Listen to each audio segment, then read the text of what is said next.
for giving this opportunity in the early morning.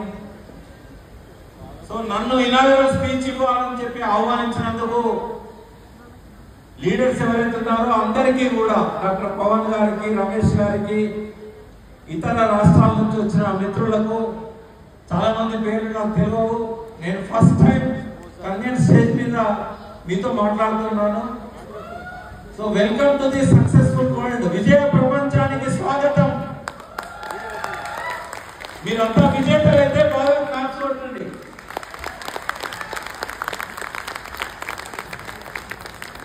విజేతలను ఎవరు ఆపలేరు.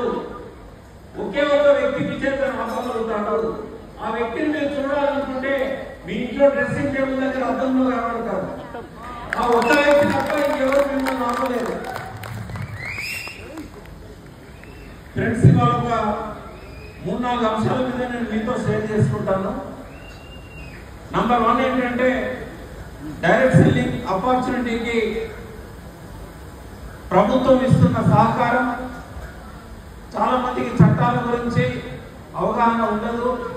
నేను ఇదే వరంగల్లో అడ్వకేట్ గా 10 సంవత్సరాలు ప్రాక్టీస్ చేశాను. మీలో చాలా మందికి నేను తెలుసు. ఎప్పుడైతే నేను డైరెక్ట్ సెల్లింగ్ ఇండస్ట్రీకి వచ్చానో 2003లో వేరే ఒక కంపెనీ ద్వారా డైరెక్ట్ సెల్లింగ్ బిజినెస్ బిల్డ్ చేయడం మొదలు పెట్టాను. నాకు 20 సంవత్సరాల అనుభవం ఉంది డైరెక్ట్ సెల్లింగ్ బిల్డింగ్ లో. నా అనుభవంలో నేను తెలుసుకున్నది ఏంటంటే, కేంద్రంలో ఉన్న మన్మోహన్ సింగ్ ప్రభుత్వం 2000 సంవత్సరానికంటే చాలా ముందు 1994లో ఆయన ఆర్థిక మంత్రిగా ఉన్నప్పుడు డైరెక్ట్ సెల్లింగ్ బిజినెస్ కి ఇండియాలో ఆయన పర్మిషన్స్ ఇచ్చారు. 2004 కల్లా, అంటే 10 ఏళ్ళ తర్వాత ఆయన ప్రధానమంత్రి అయినారు. కానీ దురదృష్టం ఏంటంటే ఆయన 10 సంవత్సరాలు 2014 దాకా ఆయన ప్రధానమంత్రిగా ఉన్నా కూడా డైరెక్ట్ సెల్లింగ్ బిజినెస్ కి చట్టబద్ధత కల్పించలేకపోయారు. ఎందుకంటే మనం అందరం బిజినెస్ చేసుకుంటూ పోయినాం, కానీ ఒక అసోసియేషన్ గా మనం ఏర్పడలేదు. ఎప్పుడైతే మనం అసోసియేషన్ లేకుండా పోయిందో మనం రిప్రజెంట్ చేయలేకపోయినాం. మన సమస్యల గురించి వాళ్ళు పట్టించుకోలేకపోయారు. ఐడిఎస్ఏ ఎప్పుడైతే వచ్చిందో, ఇండియన్ డైరెక్ట్ సెల్లింగ్ అసోసియేషన్, ఇవాళ దానిలో 18 కంపెనీలు ఉన్నాయి. అందులో కెంగన్ ఒకటి, ఇతర కంపెనీస్ కూడా బాగా పర్ఫార్మ్ చేస్తున్నాయి. ఫ్రెండ్స్, డైరెక్ట్ సెల్లింగ్ బిజినెస్ లో 456 కంపెనీలు ఉన్నాయి. కానీ నేను కేవలం 18 కంపెనీలకు సంబంధించిన దాన్నే చట్టబద్ధమైనవిగా నేను గుర్తిస్తాను. ప్రభుత్వం కూడా అదే చెప్పింది.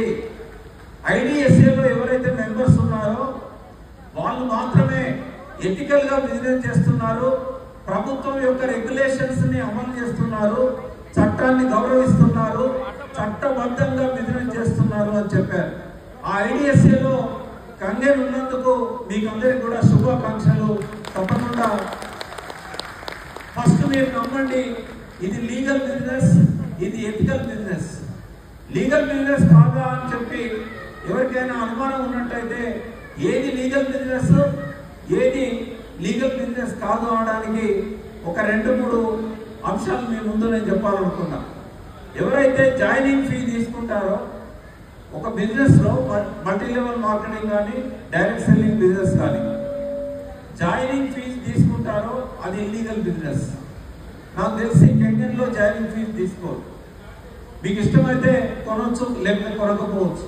మీకు ఇష్టమైతే మార్కెటింగ్ చేయొచ్చు, లేకపోతే చేయకపోవచ్చు. కానీ కెంగన్ మెంబర్షిప్ మాత్రం డబ్బులు తీసుకొని ఇవ్వరు, ఫ్రీగా ఇస్తారు. అది ఒక మొదటి టెస్ట్. అది రెండవ టెస్ట్ ఏంటంటే, కంపల్సరీ మీరు నెలకి అమ్మాలి అని చెప్పి మీకు మీరు టార్గెట్ పెట్టుకుంటే తప్పు కాదు, మీ అప్లయర్స్ మీకు టార్గెట్ పెడితే తప్పు కాదు. కానీ కంపెనీ మీకు టార్గెట్ పెట్టి మీరు ఇన్ని అమ్ముతేనే మీకు కమిషన్ ఇస్తాను, లేకుంటే మీకు ఇవ్వను అని చెప్పి ఏ కంపెనీ అయినా అంటే అది ఇల్లీగల్ బిజినెస్ అని గుర్తుపెట్టుకోండి. ఒకటి జాయినింగ్ ఫీజు ఉండకూడదు, రెండవది కంపెనీ మీకు టార్గెట్ పెట్టకూడదు, మూడవది ఏంటంటే బైనరీ స్కీమ్ ఉండకూడదు. చాలా మంది బయట బైనరీ స్కీములలో పనిచేస్తున్నారు. బైనరీ అనేది ఉన్నది ఏంటంటే అది మనీ సర్క్యులేషన్ కిందకి వస్తుంది. కాబట్టి బైనరీ బిజినెస్ మీరు చేయకండి, మీ కంపెనీ కూడా బైనరీ బిజినెస్ చేయట్లేదు. అది మూడవ పరీక్ష, ఇల్లీగల్ బిజినెసా లేకుంటే మంచి బిజినెస్ అని చెప్పడానికి. ఈ మూడు చాలండి. ఏదైనా ఒక కంపెనీ మీ టీంలో ఉన్న మెంబర్స్ని తమ వైపు చేర్చుకోవడానికి ప్రయత్నం చేసినప్పుడు ఈ మూడు ఉన్నాయా లేవా అనేది చూడాలి. 18 కంపెనీలు మాత్రమే ఎథికల్గా బిజినెస్ చేస్తున్నాయి. ఒక కంపెనీని నేను పేరు చెప్పడానికి నాకు ఎటువంటి సంకోచం లేదు. వెస్టేజ్ అనే కంపెనీని ఐడిఎస్ఏ బహిష్కరించింది. ఐడిఎస్ఏ నుంచే బయటికి పంపించారు.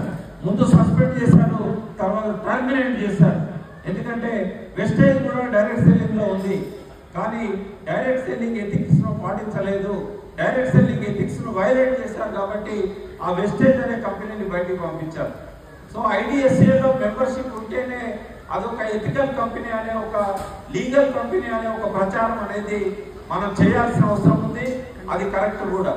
రెండవది ఏంటంటే డైరెక్ట్ సెల్లింగ్ కంపెనీస్ ఏవైతే ఉన్నాయో ఒక 10 సంవత్సరాలు కష్టపడ్డ తర్వాత కేంద్ర ప్రభుత్వం మనకు కొన్ని గైడ్ లైన్స్ ఇచ్చింది. 2016లో మొట్టమొదటిసారి డైరెక్ట్ సెల్లింగ్ గైడ్ లైన్స్ అనేవి మార్కెట్లోకి వచ్చినాయి. ఆ గైడ్ లైన్స్ ప్రకారం పనిచేసే కంపెనీలు మాత్రమే చట్టబద్ధమైనవిగా ప్రభుత్వం ప్రకటించింది. అందులో 18 కంపెనీలు మాత్రమే ఇప్పుడు ఉన్నాయి. ఆ 18లో కెంగెన్ ఒకటి మీకు మీరు క్లాప్ చేసుకోవచ్చు. ఇప్పుడు మనకి ఎటువంటి లీగల్ ప్రాబ్లమ్స్ లేవు. గతంలో సత్యనారాయణ గారు చాలా కంపెనీస్ మీద పోలీసులతో దాడులు చేసి ఆ కంపెనీలను ఇబ్బంది పెట్టారు, వాళ్ళ మీద కేసులు పెట్టారు, బిజినెస్ నడవకుండా చేశారు. అనవసరమైన టీవీ ప్రసంగాలతోని, టీవీ ప్రచారాలతోని అన్ని రకాల డైరెక్ట్ సెల్లింగ్ బిజినెస్ అన్ని కూడా దెబ్బతినేలా సత్యనారాయణ చేశాడు. సత్యనారాయణ మంచి ఆఫీసరే కానీ ఆయనకు చాలా అవగాహన లోపం ఉంది. పురుషులందు పుణ్య పురుషులు వేరే అంటారు. ఈ సమాజంలో చెడ్డవాళ్ళు ఉంటారు, మంచి వాళ్ళు ఉంటారు. మంచిని గుర్తించలేకపోతే అతను మంచితనం ఉన్నట్టు కాదు. సత్యనారాయణ పేరులో మంచితనం ఉంది కానీ సత్యనారాయణ మంచిగా లేడు. ఆయన డైరెక్ట్ సెల్లింగ్ ఎథిక్స్ పాటిస్తున్న కంపెనీల మీద కూడా దాడి చేశాడు, కేసులు పెట్టాడు. కానీ ఏ కేసు ఆయన గెలవలేదు. భవిష్యత్తులో కూడా ఈ కంపెనీల మీద పెట్టిన ఏ కేసు గెలవదు. కానీ కొన్ని ఆయన చేసిన ఒక మంచి ఏంటంటే డైరెక్ట్ సెల్లింగ్ లో ఉన్న ఫేక్ కంపెనీలను బయట పెట్టాడు, ఫేక్ కంపెనీ లీడర్స్ అరెస్ట్ చేశాడు, వాళ్ళని జైల్లో పెట్టాడు. అంతవరకు మనం సత్యనారాయణ అభినందించడం కానీ నిజమైన ఎథికల్ గా పనిచేసే కంపెనీల మీద కూడా ఆయన కేసులు పెట్టాడు. ఈ ఎపిసోడ్ అంతా విన్న తర్వాత ఆయన చేసింది నాకు కొంత మంచి అనిపించింది. ఎందుకంటే ఆయన అట్లా చేయడం వల్లనే ఐడిఎస్సి అనేది అలర్ట్ అయింది, ప్రభుత్వం దగ్గరికి అయింది, తన బాధనంతా చెప్పుకున్నది. 20 ఏళ్ల కింద మీరు పర్మిషన్ ఇచ్చారు కానీ రెగ్యులేషన్ చేయలేదు, డైరెక్ట్ సెల్లింగ్ చట్టాన్ని తీసుకురండి అని చెప్పి సత్యనారాయణ కేసులు పెట్టిన తర్వాతనే మనం అంతా కదిలినాం. అంతిమంగా 2020లో రామ్ విలాస్ పాస్వాన్ గారు, ఆయన ఇప్పుడు మన మధ్య లేరు, ఈ లోకాన్ని విడిచిపోయారు. ఆయన మరణానికి కేవలం కొద్ది రోజుల ముందు కన్స్యూమర్ ప్రొటెక్షన్ యాక్ట్ కి ఆయన అమెండ్మెంట్స్ తీసుకొచ్చి మన బిజినెస్ ని చట్టబద్ధమైన బిజినెస్ గా రామ్ విలాస్ పాస్వాన్ గారు మనకు చట్టబద్ధత కల్పిస్తూ భారత పార్లమెంట్ లో ఈ చట్టానికి అమెండ్మెంట్స్ తీసుకొచ్చారు. ఇవాళ మనది 100% చట్టబద్ధమైన బిజినెస్ అని రామ్ విలాస్ పాస్వాన్ యాక్ట్ ద్వారా రుజువైతున్నది. ఫ్రెండ్స్, 2 విషయాలు చెప్పాను నేను. ఒకటి, మనకు ఫేక్ కంపెనీస్ మధ్య ఉన్న డిఫరెన్స్ ఏంది. రెండవది, ఎవరికి కూడా సంకోచం అక్కర్ లేకుండా డైరెక్ట్ సెల్లింగ్ ఐడిఎస్ఏలో ఉన్న ఏ బిజినెస్ అయినా కూడా చేయొచ్చు అనేది నేను మీకు చెప్పదలుచుకున్నాను. మూడవ పాయింట్ ఏంటంటే కెంజన్ గురించి చెప్తాను. కెంజన్ వాటర్ ఎందుకు తాగాలి? బహుశా మీరే నాకంటే ఎక్కువగా నాకు చెప్తారేమో, ఎందుకంటే మీరు ఈ బిజినెస్ లో ఉన్నారు. ఈ ఆపర్చునిటీని మీరు వేలాది మంది ప్రజలకు తీసుకెళ్తున్నారు, లక్షలాది మందికి చేరుస్తున్నారు. కానీ కొత్త వాళ్ళు ఎవరైతే వచ్చారో వాళ్ళకు నా ద్వారా ఈ మెసేజ్ పోవాలనే ఉద్దేశంతో చెప్తున్నాను. పిహెచ్ వాల్యూ ఏదైతే ఉందో మన ఆరోగ్యానికి చాలా చాలా అవసరం. ఎందుకంటే బయట ఉన్న నీరంతా కూడా అది ఆమ్లతత్వం కలిగింది, అంటే ఎసిడిక్ నేచర్. 7.4 కంటే లోపల ఉన్నది ఏదైనా కూడా కొంత న్యూట్రల్ ఉంటుంది, కానీ ఎక్కువ భాగం అది ఆమ్లతత్వం కలిగి ఉంది. మన బాడీ ఏమో ఆల్కలైన్, అంటే మన బాడీ pH అనేది 7.4 కంటే చాలా ఎక్కువగా ఉంటుంది. మనం తాగే నీళ్ళేమో 7 కంటే చాలా తక్కువగా ఉంటాయి. నేను గ్రౌండ్ వాటర్కి చైర్మన్గా ఉన్నప్పుడు లాస్ట్ 7 years లో అన్ని రకాల నీళ్ళని నేను పరీక్ష చేశాను. మార్కెట్లో దొరికే మినరల్ వాటర్ అని ఏదైతే చెప్పుకుంటున్నారో, ప్యాకేజింగ్ వాటర్ అని ఏదైతే చెప్పుకుంటున్నారో, ఆ బాటిల్స్ అన్ని తీసుకొచ్చి గ్రౌండ్ వాటర్ డిపార్ట్మెంట్ ల్యాబ్ లో, అది చాలా మోడర్న్ ల్యాబ్, అధునాతనమైన ల్యాబ్, అలా టెస్ట్ చేశాను. ఏ వాటర్ లో కూడా ఒక మిషన్ భగీరథ వాటర్ లో తప్ప, అది ఎందుకుంది నేను చెప్తాను, అన్ని నీళ్ళల్లో కూడా 7 కంటే తక్కువగా ఉన్నాయి. అది ఏ ఫేమస్ బ్రాండ్ అయినా కానివ్వండి. ఏమైతుంది 7 కంటే తక్కువ ఉన్నాయి తీసుకుంటే? మెల్లమెల్లగా జ్వరం దగ్గర నుంచి, జలుబు దగ్గర నుంచి అది క్యాన్సర్ దాకా పోతుంది. మోకాళ్ళ నొప్పులు రావడానికి, కీళ్ళ నొప్పులు రావడానికి, వాతం పెరగడానికి ఆ 7 లోపు ఉన్న pH వాటర్ తాగడం వల్లనే ఆ పరిస్థితి ఏర్పడ్డది.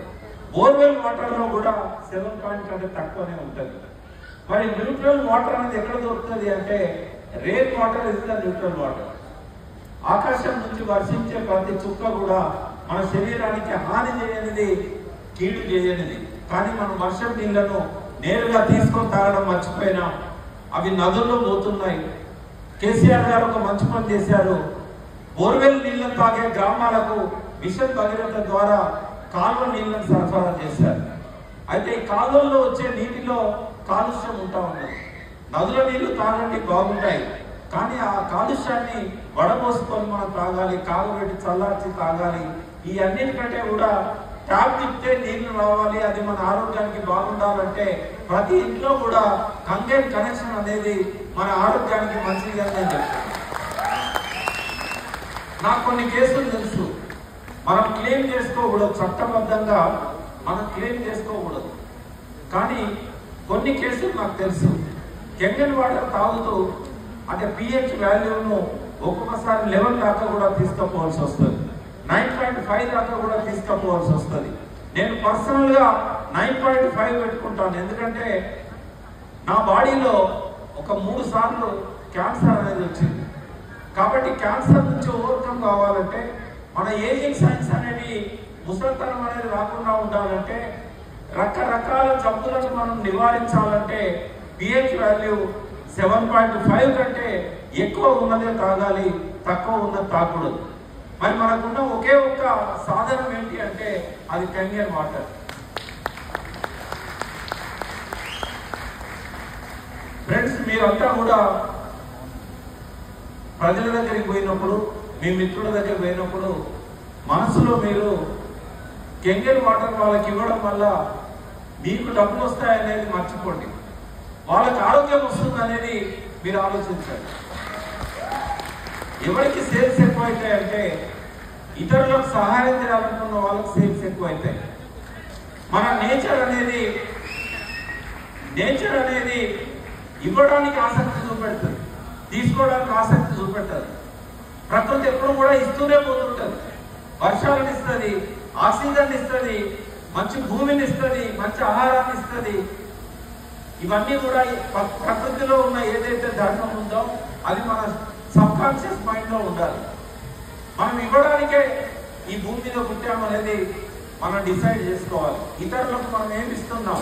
ఇతరులకు ఆరోగ్యం ఇస్తున్నాం, ఇతరులకు ఆపర్చునిటీ ఇస్తున్నాం, ఇతరులకు పాజిటివ్ థింకింగ్ ఇస్తున్నాం, ఇతరులకు బతకడం నేర్పిస్తున్నాం, ఆలోచించడం నేర్పిస్తున్నాం, ఆనందంగా జీవించడం నేర్పిస్తున్నాం. కాబట్టి మనం అన్ని ఇస్తూనే ఉన్నాం. ఎవరైతే ఈ బిజినెస్ లో లీడర్స్ కావాలనుకుంటారో, ఎవరైతే సక్సెస్ కావాలనుకుంటారో, ఈ విజయ ప్రపంచంలో విజేతలు కావాలనుకుంటారో, వాళ్ళు ఇవ్వడం అనేది మనసులో ఉండాలి, తీసుకోవడం అనేది మర్చిపోండి. తీసుకోవడం అనేది బై ప్రోడక్ట్. మీరు ఇవ్వడం మొదలు పెడితే ఆటోమేటిక్గా మీ అకౌంట్ లో డబ్బులు వస్తూ ఉంటాయి. దాని గురించి మీరు ఆలోచించాల్సిన అవసరం లేదు. అయితే సక్సెస్ ప్రిన్సిపల్స్ అనేవి ఒక 5 ఉంటాయి. ఈ 5 సక్సెస్ ప్రిన్సిపల్స్ చెప్పిన తర్వాత నేను నా ఉపన్యాసాన్ని ముగిస్తాను. ఈ 5 గుర్తుపెట్టుకోవడానికి ఒక బండ గుర్తుంది. DGPBA, director general of police. BA అంటే బ్యాచులర్ ఆఫ్ ఆర్ట్స్. కానీ డైరెక్టర్ జనరల్ ఆఫ్ పోలీసులు BA ఉండరు, IPS ఉంటారు. కానీ మనం గుర్తుపెట్టుకోవడానికి DGPBA. ఎవరైతే ఈ హాల్లో ఉన్న వాళ్ళు బాగా సక్సెస్ కావాలనుకుంటారో ఈ DGPBA మీరు పాటించండి. మీ లీడర్లతో చెక్ చేసుకోండి. D for dream. మీకంటూ ఒక డ్రీమ్ ఉండాలి. ఆ డ్రీమ్ ఏముండాలి? కొన్ని లక్షల ఇళ్లలో నా ద్వారా వాళ్ళకి ఆరోగ్యాన్ని ఇవ్వగలిగే కంగన్ మిషన్స్ ఉండాలి అనేది మీ డ్రీమ్ గా పెట్టుకోవాలి. మీ టీం పేరు థింక్ బిగ్ అని ఉంది. థింక్ బిగే కాదు, డ్రీమ్ కూడా మీకు ఉండాలి. డ్రీమ్ మీకు ఉన్నప్పుడే మీకు ఏదైనా కూడా మీ డ్రీమ్ అనేది ఇతరులు చేరినప్పుడే మీరు అనుకున్నది మీరు సాధించగలుగుతారు. ఆ డ్రీమ్కి ఒక డేట్ పెట్టుకుంటే దాన్ని గోల్ అంటారు. ఉదాహరణకు మీరు ఒక 1000 ఇళ్లలో మీ మిషన్స్ ఉండాలి అని మీరు అనుకుంటే ఏ డేట్ లోపల 1000 పూర్తి కావాలి. అది 6 నెలల, సంవత్సరమా, 2 సంవత్సరాల, లేక 5 సంవత్సరాల. మీరు ఆ డ్రీమ్ గోల్స్ రూపంలో డివైడ్ చేసుకోండి. ఫస్ట్ 1 మంత్ గోల్ ఏంది, 6 నెలలకు మీ గోల్ ఏంది, మళ్ళీ ఇట్లాంటి యాన్యువల్ కాన్ఫరెన్స్ వచ్చినప్పుడు మీ గోల్ ఏంది. ఆ డ్రీమ్ కు డేట్ పెట్టుకుంటేనే ఆ గోల్ అవుతుంది. గోల్ లేని వారు ఎప్పటికీ సక్సెస్ కాదు. డ్రీమ్ తో పాటు గోల్ ఉన్న తర్వాత మీకు కావాల్సింది ప్లానింగ్. P for plan. కెంగన్లో వచ్చిన 1000 మందిలో 900 మంది ఫెయిల్ అవుతుంటారు. ఒక్క కెంగనే కాదు, డైరెక్ట్ సెల్లింగ్ బిజినెస్ లో ఉన్న ఇవాళ 18 కంపెనీలలో కూడా నేను ఇదే చూస్తున్నాను. IDSA కూడా అదే చెప్తున్నది. మరి 1000 మందిలో 900 మంది ఎందుకు ఫెయిల్ అవుతున్నారు అంటే వాళ్ళకి ప్లానింగ్ అనేది లేక. డబ్బు కావాలని ఉంటుంది, 10 మందికి సర్వీస్ చేయాలని ఉంటుంది, కానీ వాళ్ళకి ప్లానింగ్ అనేది ప్రాపర్గా ఉండదు. ఎందుకంటే వాళ్ళే ప్లాన్ చేసుకుంటారు. ఈ సంవత్సరం నేను ఒక 1000 మిషన్లు అమ్మాలనుకొని తనకు తనే ప్లాన్ చేసుకుంటాడు.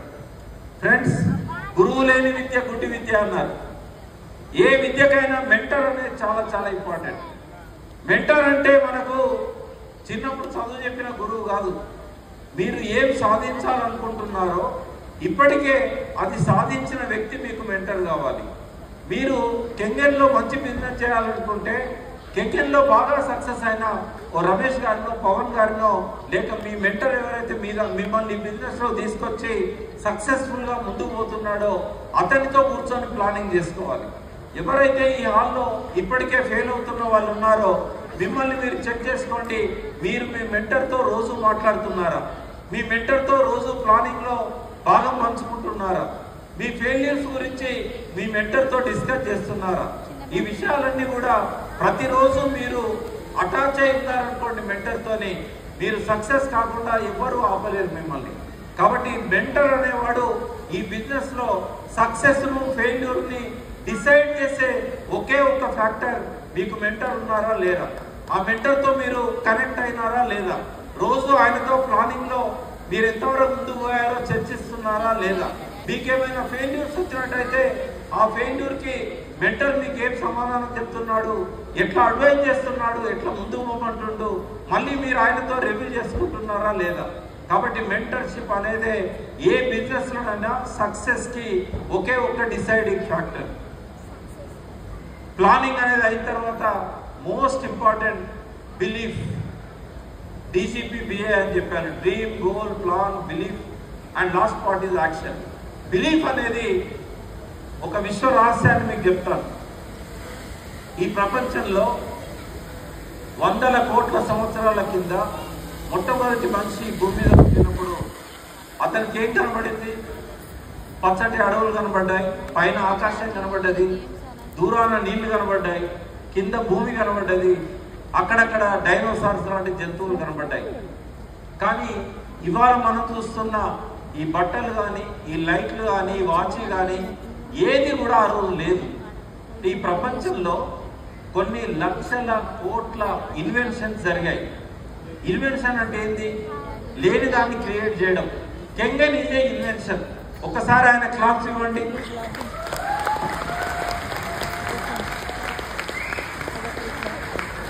ఎందుకంటే కొన్ని వందల కోట్ల ప్రజల ఆరోగ్యాన్ని దృష్టిలో పెట్టుకొని ఆయన ఒకటి ఇన్వెంట్ చేయగలిగాడు.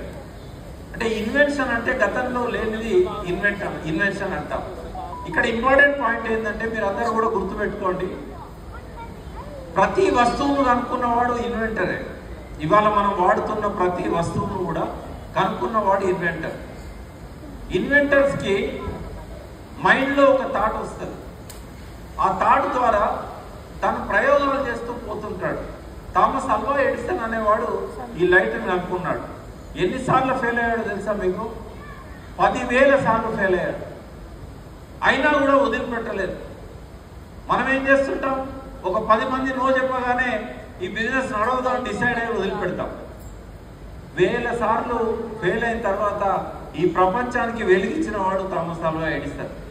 ఆయన సక్సెస్కి ఒకే ఒక్క కారణం ఏంటంటే ఆయన నమ్మిండు, నేను ఎప్పటికైనా ఈ సమాజానికి వెలుగు ఇస్తాను అని చెప్పి ఆయన నమ్మిండు. కాబట్టే నమ్మకమే బలము, సగం బలం కాదు, నమ్మకమే పూర్తి బలం.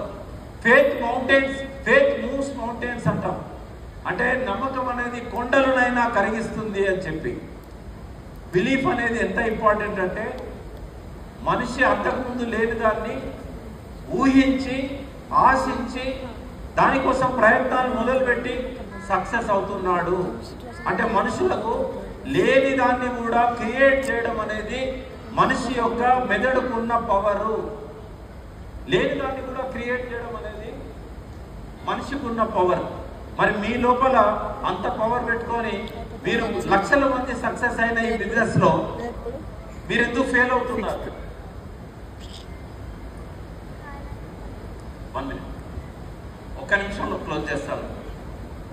మీరు ఆలోచించండి, మీ మైండ్కి ఉన్న పవర్ ఎంతటిది అంటే లేని దాన్ని క్రియేట్ చేసేంత పవర్ మీకున్నది. కానీ మీరు ఇక్కడ కూర్చున్న లీడర్ అంతా సక్సెస్ అయినా కూడా మీరెందుకు సక్సెస్ కాలేకపోతున్నారంటే నమ్మకంలో లోపము. నమ్మకం అనేది 100% ఉండాలి. 99.9% ఉంటే మీరు ఫెయిల్ అవుతారు. మీరు ఏదైనా ఆలోచించండి. మీరు దేవునికి మొక్కుతే కోరికలు నెరవేరవు. మొక్కండి కానీ దేవుడు ఇస్తాడని నమ్మండి. దేవుని మీద మీకు నమ్మకం లేకపోతే మీ కోరిక నెరవేరదు. ఈ మధ్య నేను చూస్తున్నాను, సోమవారం ఒక దేవునికి, మంగళవారం ఒక దేవునికి, బుధవారం ఒక దేవునికి దర్శిస్తారు లేదా ఉపవాసం ఉంటారు. అంటే దేవుని మీద మీకు నమ్మకం లేదు. మీరు ఏ దేవుని ఒక్క దేవుడినే నమ్మండి, ఆ దేవుడు ఇస్తాడని అనుకోండి. ఆ నమ్మకంలోనే బలం ఉంది. ఆ నమ్మకంతోనే మీరు సక్సెస్ అవుతారు. కాబట్టి నమ్మకం అనేది ఉంటేనే ఏదైనా సాధించగలం. ఈ బిజినెస్ లో కూడా మేము సక్సెస్ అవుతాము అనే ఒక నమ్మకం మీకు ఉండాలి. మా మెంటర్ మమ్మల్ని విజయ పదాన నడిపిస్తాడు అనే ఒక నమ్మకం మీకు ఉండాలి. లాస్ట్ పార్ట్ ఏంటంటే అన్నీ ఉన్నా కూడా నేను ఇంట్లోనే పడుకుంటా అంటే కుదరదు. ఇవాళ రేవంత్ రెడ్డి చీఫ్ మినిస్టర్ కావాలనుకొని 10 ఏళ్ల కింద అనుకున్నాడు. దానికోసం ఏం చేయాలో అన్నీ చేశాడు. ఎన్నడూ మంత్రి కాని వ్యక్తి ముఖ్యమంత్రి అయినాడు. ఆయన సక్సెస్ కారణం ఏంటంటే ఆయన నమ్మకము. ఆ నమ్మకానికి తగ్గట్టుగా ఆయన ప్రతిదీ చేశాడు. సో కెంగన్ వాటర్లో మీరు సక్సెస్ కావాలంటే కేవలం నమ్మకం ఒకటి ఉంటే సరిపోదు. యాక్షన్ అనేది చాలా ఇంపార్టెంట్.